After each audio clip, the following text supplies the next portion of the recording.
بسم اللہ الرحمن الرحیم۔ السلام علیکم ورحمۃ اللہ وبرکاتہ۔ آج کے خطبے کا عنوان ایمان یقین پر ثابت قدمی۔ الحمدللہ والصلاۃ والسلام علی رسول اللہ، اما بعد۔ تمام تعریفیں اللہ کے لیے ہیں جس نے ایمان کا ذائقہ اور چاشنی بنائی۔ میں اسی کی حمد بیان کرتا ہوں اور شکر بجا لاتا ہوں۔ اسی نے شکر گزاروں کو مزید عطا فرمایا، اور میں گواہی دیتا ہوں کہ اللہ کے سوا کوئی معبود برحق نہیں، وہ یکتا ہے، اس کا کوئی شریک نہیں۔ اور میں یہ بھی گواہی دیتا ہوں کہ ہمارے نبی محمد صلی اللہ علیہ وسلم اس کے بندے اور رسول ہیں۔ آپ نے اپنی امت کے لیے گمراہی اور سعادت مندی کے راستے واضح کر دیے۔ اللہ تعالیٰ آپ پر، آپ کی آل پر اور بلند مقام و مرتبہ والے صحابہ کرام پر رحمتیں نازل فرمائے۔ حمد و ثنا کے بعد اے مسلمانوں، جب اللہ تعالیٰ نے بشر نو انسانی سے بھلائی کا ارادہ کیا تو ان میں نبی محمد صلی اللہ علیہ وسلم کو مبعوث کر دیا اور ان پر قرآن نازل کیا۔ پس گمراہوں کو ہدایت عطا کی، اندھوں کو بصیرت عطا کی، لوگوں کو ظلمات سے نکال کر روشنی میں لائے۔ پھر اسی ہدایت کی بدولت ان لوگوں کو امتوں کی سرداری نصیب ہوئی، کیونکہ اطاعت ان کا شعار ٹھہرا اور انہوں نے اپنے تقوی اور ایمانی قوت سے تمام باطل چیزوں کا ڈٹ کر مقابلہ کیا۔ اے مسلمانوں، سچا ایمان ایک انسان کا بہترین اور پوشیدہ راز ہے، اور جو ظاہر ہوتا ہے وہ باطن سے بھی افضل ہے، کیونکہ ایمان صرف ایک کلمہ نہیں ہے جیسا کہ کہا جاتا ہے، بلکہ یہ کلمہ اپنے ساتھ اللہ کی معرفت اور اس کی جلالت کا احساس دلاتا ہے، اس کی عظمت اور کبریائی کا اعتراف کرواتا ہے۔ فرمان باری تعالیٰ ہے، ایمان والے وہی ہیں کہ جب اللہ کا نام آئے تو ان کے دل ڈر جاتے ہیں، اور جب اس کی آیتیں ان پر پڑھی جائیں تو ان کا ایمان زیادہ ہو جاتا ہے اور وہ اپنے رب پر بھروسہ رکھتے ہیں۔ ایمان بہترین نشانی، بزرگی کی صفت، عقل مستقیم، زندہ دل، نفوس کی پوشیدہ بیماریوں کی دوا ہے۔ ایمان نام ہے اقرار اور عمل کا۔ فرمان باری تعالیٰ ہے، اور جان لو کہ تم میں اللہ کا رسول موجود ہے، اگر وہ بہت سی باتوں میں تمہارا کہا مانے تو تم پر مشکل پڑ جائے، لیکن اللہ نے تمہارے دلوں میں ایمان کی محبت ڈال دی ہے اور اس کو تمہارے دلوں میں اچھا کر دکھایا ہے، اور تمہارے دل میں کفر اور گناہ اور نافرمانی کی نفرت ڈال دی ہے۔ یہی لوگ ہدایت یافتہ ہیں۔ ایمان ایسا یقین ہے جو سکون عطا کرتا ہے، ایسی اللہ کی معرفت ہے جس سے نفوس عبادت میں لذت محسوس کرتا ہے، کیونکہ یہ اللہ کی طرف متوجہ کرواتا ہے اور اللہ کی مرضی کے مطابق چلنے پر مجبور کرتا ہے۔ ایمان ہی ہے جو دلوں کو نور سے، سینوں کو سرور سے، نفوس کو طمانینت سے بھر دیتا ہے۔ پھر دل اللہ کی وحدانیت کے علاوہ کسی اور چیز کو قبول کرتا ہی نہیں۔ دلوں میں سے اصح دل، جس کی جڑیں مضبوط اور صفات بہترین ہوں، وہ دل ہے جو اللہ کو اکیلا عبادت میں معبود بنا لے اور اس کے علاوہ کسی اور کے لیے اپنے دل کا اخلاص نہ رکھے۔ فرمان باری تعالیٰ ہے، اس شخص سے بہتر دین میں کون ہے جس نے اللہ کے حکم پر پیشانی رکھی اور وہ نیکی کرنے والا ہو گیا اور ابراہیم کے دین کی پیروی کی جو یکسو تھا، اور اللہ نے ابراہیم کو خاص دوست بنا لیا ہے۔ اسی لیے اپنے آپ کو اللہ کے سپرد کرنا ہی اقبال اور بلندی ہے جو اللہ کو منظور و مقصود ہے۔ یہی وہ ایمان تھا جسے نبی اکرم صلی اللہ علیہ وسلم نے مشرکین کی نگاہ میں آنے کے باوجود حضرت ابوبکر رضی اللہ تعالیٰ عنہ سے پوچھا تھا کہ آپ کا کیا گمان ہے کہ ہم دو ہیں اور تیسرا ہمارے ساتھ ہمارا خدا ہے۔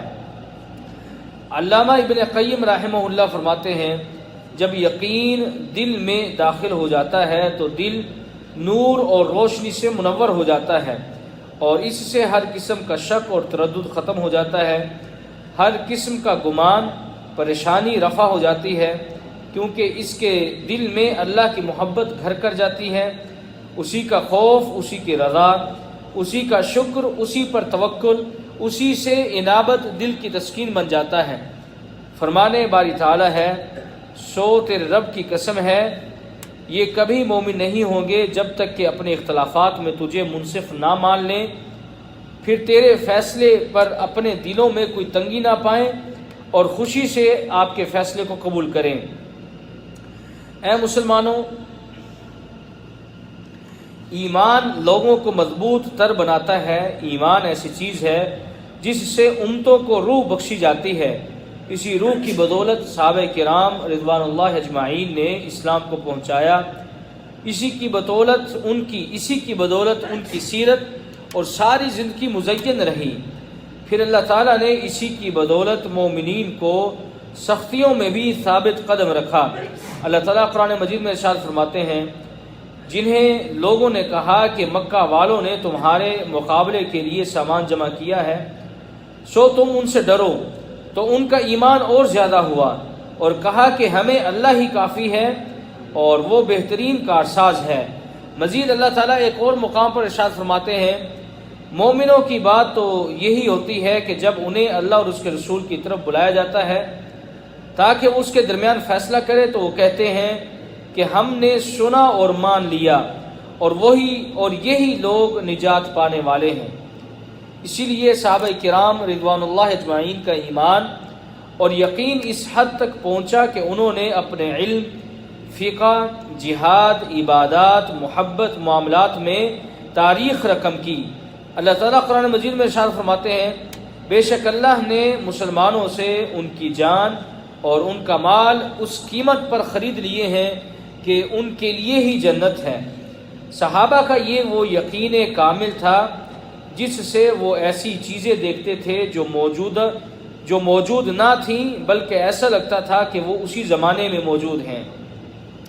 اے مومنوں، بلا شبہ اسلام کے دشمنوں نے مسلمانوں کی زندگی میں ایمان کی حقیقی تاثیر کو دیکھا۔ انہوں نے اپنے پہلے لوگوں کو دیکھا کہ ان کی روحیں ایمان سے سرشار تھیں، جس کی وجہ سے انہوں نے اپنا عقیدہ بنایا اور دنیا پر چھا گئے۔ اس لیے اسلام کے دشمن اب اس عقیدہ اور ایمان میں کئی قسم کے شبہات اور شہوات نکال رہے ہیں، جسے پھیلانے کے لیے وہ کتابوں، ٹی وی چینلز، مختلف قسم کے بیہودہ پروگرامز کے ذریعے مسلمانوں میں برائیوں کو رواج دے رہے ہیں، جس کی وجہ سے مسلمانوں میں الحاد، ٹیڑھ پن، نافرمانی، نفاق، شکوک و شبہات جنم لے رہے ہیں۔ توحید سے بغاوت، یقین میں کمی، دلوں میں نور ختم ہوتا جا رہا ہے۔ الحاد کا اصل ہدف امت مسلمہ کو موجودہ دور میں اسلام سے بیزار کر کے مادیت سے وابستہ کرنا ہے تاکہ ان کی بالادستی باقی رہے۔ اس لیے کہ اسلامی فکر، اسلامی روحانیت اور اسلام سے وابستگی یہی مسلمانوں کی کامیابی اور بالادستی کی شاہ کلید ہے۔ لہذا مسلمانوں کو اپنی پوری توجہ ایمان اور اس کے تقاضوں پر مرکوز کرنا چاہیے، نہ کہ مادیت کے مکر و فریب کے جال میں پھنسنا۔ دنیا میں جب بھی کوئی فتنہ پھیلتا ہے اور مسلمانوں کے خلاف سازش ہوتی ہے تو سب سے پہلے نوجوانوں کو اپنی طرف راغب کرنے کے لیے کوشش کی جاتی ہے، اور الحاد جیسا گند بھی نوجوانوں میں پھیلانے کے مذموم و ناپاک عزائم پھیلانے کی کوشش کر رہے ہیں، اور انٹرنیٹ کے منفی پہلو اس کے مثبت پہلو سے کئی گنا بڑھ کر سامنے آ رہے ہیں۔ خصوصاً ان نوجوانوں کے لیے یہ بے حد خطرناک ہے جن کے ذہن سادہ سلیٹ ہوتے ہیں اور جن پر کوئی بھی اپنے نظریات کو آسانی سے تحریر کر سکتا ہے، وہ تحریر جو اکثر انمٹ ثابت ہوتی ہے۔ اس لیے نوجوانوں کو نیٹ استعمال کرنے کی کھلی آزادی دینے کی بجائے ان کی نگرانی بہت زیادہ ضروری ہے۔ اس کے علاوہ جیسا کہ ہم جانتے ہیں کہ ایک مسلمان الحاد کی گھاٹیوں میں تب ہی اترتا ہے جب اسے شکوک و شبہات اور وسوسے گھیر لیتے ہیں اور وہ کسی سے اس کا جواب نہیں پاتے، یا پھر اپنی عقل پر بھروسہ انہی انہیں کسی سے کچھ پوچھنے نہیں دیتا، یوں اندر ہی اندر شیطانی وسوسے بالآخر خدا کے انکار کا باعث بن جاتے ہیں۔ اس حوالے سے یاد رکھنے کی بات یہ ہے کہ وسوسے ہر ایک کو آتے ہیں، اس لیے کبھی کوئی نوجوان اپنے وسوسے کا اظہار کرے تو اسے سختی سے جھٹلانے کی بجائے بڑی حکمت عملی سے اس کا ذہن تبدیل کرنے کی ضرورت ہے۔ اگر کوئی بیکار ہے تو اسے مصروف کر دینا چاہیے کہ خالی گھر میں شیطان ڈیرا ڈال لیتے ہیں۔ اگر کوئی بہت بری طرح وسوسوں کا شکار ہے تو کسی بڑے عالم دین کے پاس لے کر جانا چاہیے، کیونکہ کبھی براہ راست جواب کی بجائے ایسے شک کے مریضوں کا علاج صرف الزامی جوابات سے ہی ممکن ہوتا ہے۔ اللہ تعالیٰ قرآن مجید میں ارشاد فرماتے ہیں، اہل کتاب کے کافر اور مشرک نہیں چاہتے کہ تمہارے رب کی طرف سے تم پر کوئی بھی اچھی بات نازل ہو، اور اللہ اپنی رحمت کے ساتھ خاص کر لیتا ہے جسے چاہے، اور اللہ بڑے فضل والا ہے۔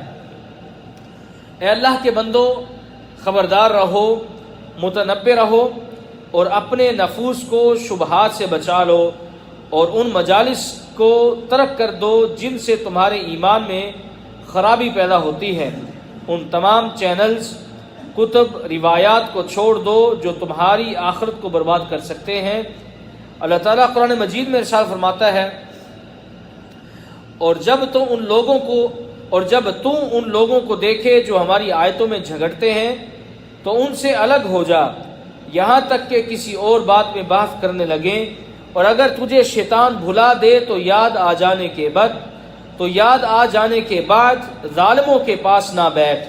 مزید اللہ تعالیٰ ایک اور مقام پر ارشاد فرماتے ہیں، اور اللہ نے تم پر قرآن میں حکم اتارا ہے کہ جب تم اللہ کی آیتوں پر انکار اور مذاق ہوتا ہوا سنو تو ان کے ساتھ مت بیٹھو یہاں تک کہ کسی دوسری بات میں مشغول ہو جائیں، ورنہ تم بھی انہی جیسے ہو جاؤ گے، اور اللہ منافقوں اور کافروں کو دوزخ میں ایک ہی جگہ اکٹھا کرنے والا ہے۔ ایمان ایسا قیمتی خزانہ ہے کہ اس کو آفات اور گندگی سے بچانا انتہائی زیادہ ضروری ہے۔ اللہ تعالیٰ قرآن مجید میں ارشاد فرماتے ہیں، اور انہیں اس شخص کا حال سنا دے جسے ہم نے اپنی آیتیں دی تھیں، پھر وہ ان سے نکل گیا، پھر اس کے پیچھے شیطان لگا تو وہ گمراہوں میں سے ہو گیا۔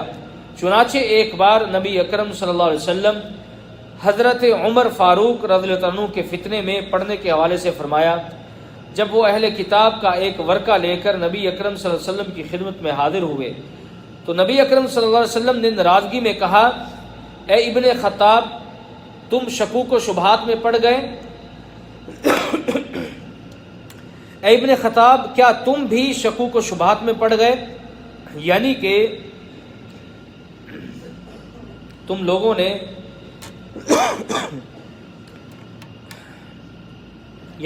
لوگوں نے اسلام کو حقیقی مذہب جانتے ہوئے قبول کیا تھا اور یہود و نصارہ کے دین کو چھوڑ دیا تھا۔ پھر آپ صلی اللہ علیہ وسلم نے حضرت عمر رضی اللہ عنہ کو فرمایا، اس ذات کی قسم جس کے ہاتھ میں میری جان ہے، جس چیز کے ساتھ میں آیا ہوں وہ بالکل صاف اور سچی اور حقیقی ہے، اسی لیے اسی پر ایمان لاؤ اور دوسری طرف مت دیکھو۔ حضرت عمر رضی اللہ عنہ کے اس قصے کے بعد بھلا کون شخص ہے جو خود کو فتنے سے بچا سکتا ہے؟ اسی لیے ہر مومن کو چاہیے کہ وہ شبہات، فتن، فضول امور، باطل فہم کو فوراً ترک کر دے اور اللہ کی طرف رجوع کرے۔ اسی لیے رسول اللہ صلی اللہ علیہ وسلم ہمیشہ کثرت کے ساتھ یہ دعا مانگا کرتے تھے، یا مقلب القلوب ثبت قلبی علی دینک، اے دلوں کو پھیرنے والے میرے دل کو اپنے دین پر ثابت قدم رکھ۔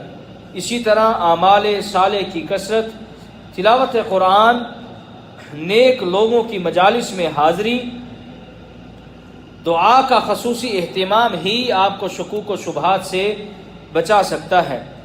اے اللہ، اے دلوں کو پھیرنے والے، ہمارے دلوں کو اپنے دین کی طرف پھیر دے۔ اے دلوں کو پھیرنے والے، ہمارے دلوں کو اپنے دین پر ثابت قدم رکھ۔ اللہ تعالیٰ میرے اور آپ سب کے لیے قرآن مجید کو خیر و برکت والا بنائے، مجھے اور آپ سب کو اس ذکر حکیم سے مستفید ہونے کی توفیق عطا فرمائے۔ وآخر دعوانا الحمدللہ رب العالمین۔